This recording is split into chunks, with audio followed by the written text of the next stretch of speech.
Hello, j'espère que vous allez bien. Bienvenue dans mon podcast du jour. Je suis Mini Tessie et je suis la host de ce podcast. Avant de commencer, je sais que ça fait plus d'un mois que je n'ai rien posté, que ce soit sur les sondages du dimanche ou encore les podcasts. Et certains d'entre vous m'envoient tout le temps des messages chaque semaine pour savoir quand est-ce que je sortirai un podcast et quand est-ce que les sondages reviendront. Pour vous raconter ce qui s'est passé ces dernières semaines, pourquoi je n'ai pas posté. Alors, c'est dû surtout à mes partiels de fin d'année, mais aussi avec la venue de l'UGC qui entre dans mes créations de contenu. Ce qui me demande énormément de temps, bien sûr. Et il y a aussi d'autres raisons personnelles comme l'arrivée de mon père en France, des trucs comme ça. Et j'ai dû aussi me reposer un petit peu. Mais bon. Ça c'est fait, c'est passé. Je reviens en force avec beaucoup plus de contenu à poster, également avec des vlogs. Je reviens aussi avec les sondages et les podcasts.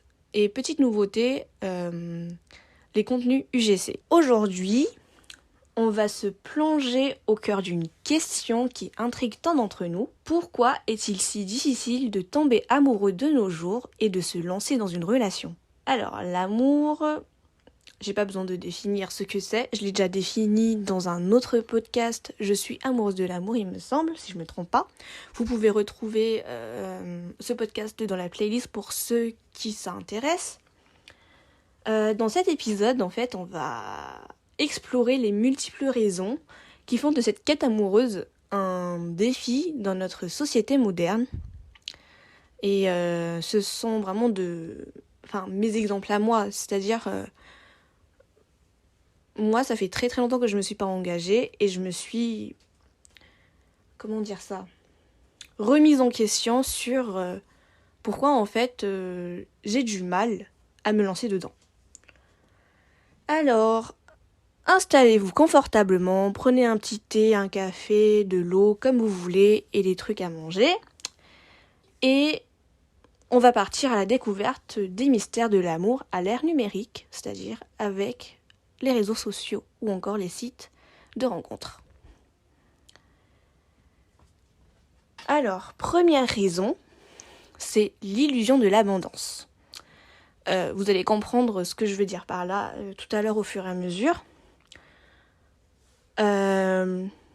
Avec les applications de rencontres, les réseaux sociaux, les sites de rencontres en ligne, en fait, on se rend compte en fait qu'on a énormément d'options. Plus qu'avant, en fait. Parce qu'il te suffit juste de mettre ta localisation et de swiper à gauche ou à droite si ça te plaît ou pas, d'appuyer sur le bouton ajouter pour ajouter quelqu'un ou follow, enfin des trucs comme ça, tout simple en fait. Et à première vue, quand je me suis inscrite pour la toute première fois sur les applications de rencontres, notamment Tinder, Bumble, tout ça, ça me semblait tellement incroyable en fait. Mais en prenant du recul, ça crée aussi une illusion d'abondance.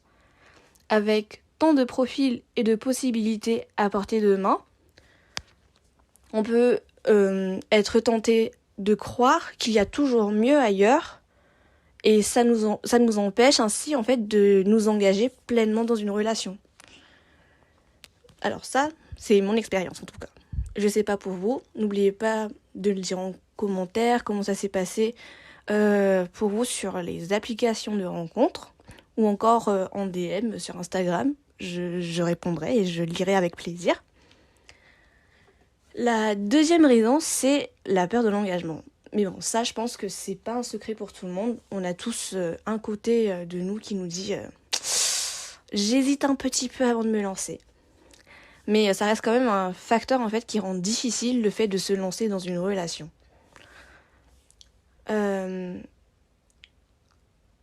Dans un monde en constante évolution, où en fait les carrières, les aspirations et les objectifs de vie changent rapidement, s'engager sur le long terme en fait peut sembler très très effrayant. Je m'explique.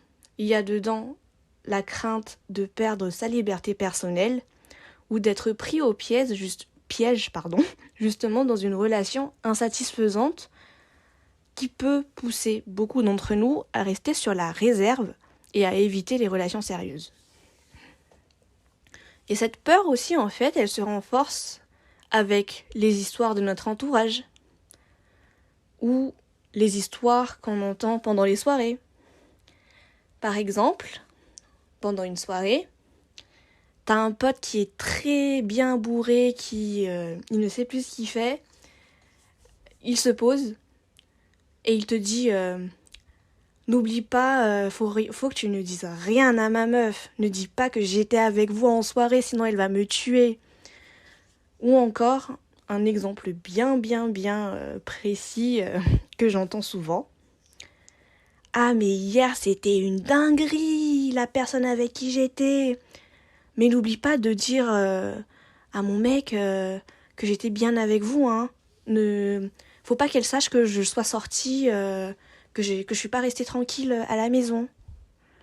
Enfin, bref, ça reste des exemples, mais ce sont des histoires en fait qui qui m'ont fait remettre en question sur les relations sérieuses et qui me montrent qu'en fait, à tout moment, tu peux être à la place de la personne trompée, que tu sois un mec ou une meuf. Et finalement, t'es bien seul avec toi-même, t'as personne qui te trompe, et t'es heureuse en fait. Rien ne te perturbe dans ta vie paisible, tout simplement. Troisième raison, l'éphémère et l'instantanéité. Avec l'arrivée d'Internet, l'arrivée d'Internet favorise également l'éphémère et l'instantanéité. Les interactions en ligne peuvent sembler superficielles et nous sommes souvent attirés par des rencontres rapides sans véritable profondeur. Le développement d'une connexion significative demande en fait plus de temps, de l'effort et de la patience.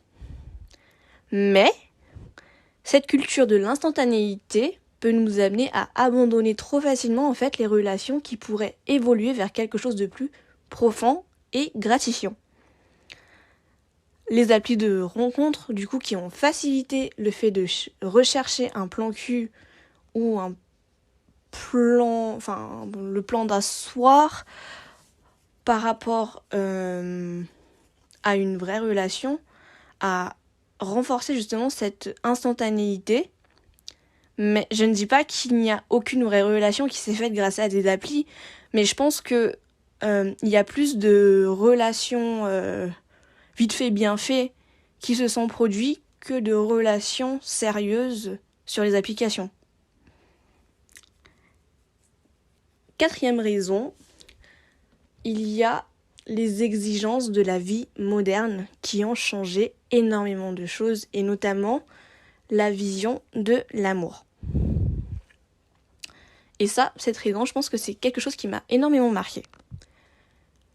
Les exigences de la vie moderne peuvent freiner en fait ce pas vers la relation sérieuse.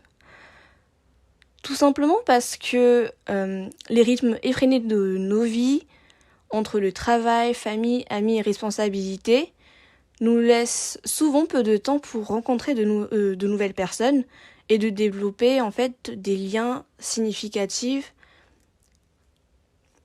Mais il y a aussi la pression sociale et les attentes professionnelles et la technologie omniprésente qui peuvent créer en fait ce sentiment d'isolement et d'épuisement émotionnel qui complique en fait encore plus cette quête vers l'amour. Il y a aussi les exigences personnelles propres à soi, notamment sur comment la personne devrait être pour toi pour que tu sois épanoui dans ta relation. Par exemple, pour ma part, je ne pourrais pas sortir avec quelqu'un qui est contre le féminisme ou encore une personne qui croit que l'homme est supérieur aux femmes. Ça, pour moi, déjà, c'est un red flag et c'est vraiment Je n'ai vraiment pas envie d'être avec une personne qui est comme ça et qui ne respecte pas la femme. Ça, c'est important de définir ce que tu veux dans une relation, surtout au niveau comportement, parce que tu vas pas accepter le premier venu non plus, ou la première venue, peu importe, mais faut que tu te définisses en fait ce dont tu as besoin dans la relation, pas physiquement non plus, mais vraiment les bases en fait. Après, il y a bien sûr des couples qui s'aiment réellement et qui sont loyaux et fidèles, mais je pense qu'on va pas se mentir qu'il y en a très très peu dans notre entourage. Bon, pour clôturer cet épisode, il faut garder à l'esprit que les défis de tomber amoureux de nos jours sont réels. L'amour reste un sentiment puissant et universel. On n'est pas les seules personnes qui pensent qu'il est difficile de trouver l'amour de nos jours, mais vaut mieux être seul et attendre pendant un long moment et trouver la bonne personne que d'aller foncer et faire comme tout le monde, foncer dans des relations qui foncent droit dans un tonneau. Ça fait bizarre de dire ça. Prendre le temps, c'est vraiment vraiment important parce que ça nous permet de cultiver justement une relation saine et significative, et ça peut apporter une richesse émotionnelle inestimable à nos vies. Voilà, j'espère que vous avez aimé ce nouveau podcast. Merci d'avoir été avec moi aujourd'hui. Si cet épisode t'a plu, n'hésite pas à la partager à tes amis ou à laisser un commentaire. Je vous retrouve très très bientôt pour un autre épisode. Bisous, bonne soirée ou bonne journée.